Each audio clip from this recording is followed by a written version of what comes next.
Detroit's big three automakers have just a few hours to solidify a deal with United Auto Workers before the union executes its targeted strike plan. UAW President Shawn Fain saying that the union and automakers are still quite far apart in talks. Ford's CEO Jim Farley saying that the company has made its most generous offer in 80 years and has received, quote, no genuine counteroffer on its proposals from the union.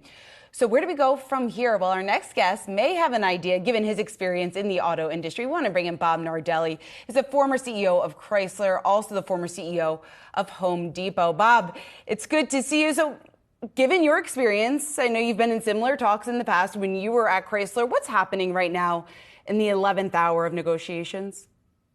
Yeah, well, we're certainly, first of all, thanks for having me on. And we're down to the final hours here.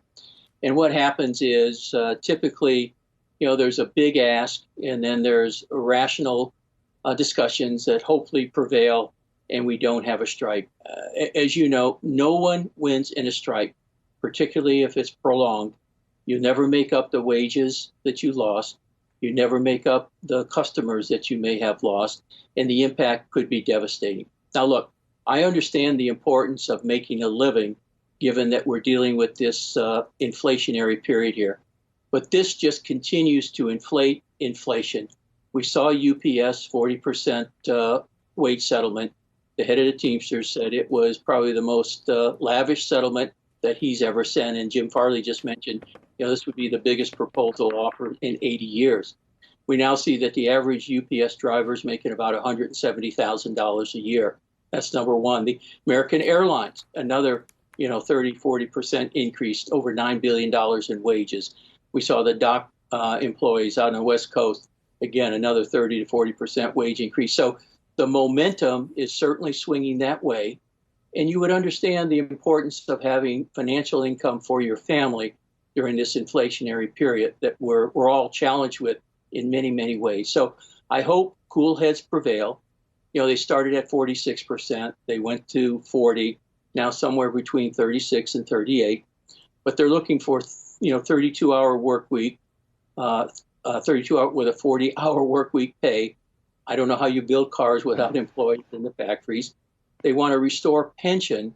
Now back in 07, 8, and 9, when we were living through that period of the financial meltdown, we had to make some very aggressive and draconian negotiations to keep the big three alive at that point. The difference from then to now is there's a lot of optionality out there.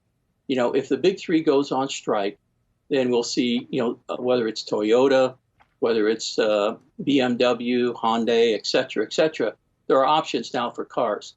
The average age of the car park out there, the installed base, is 12.2 years. So if you lose that customer, you could lose it for over 12 years before he or she would come back and purchase another car.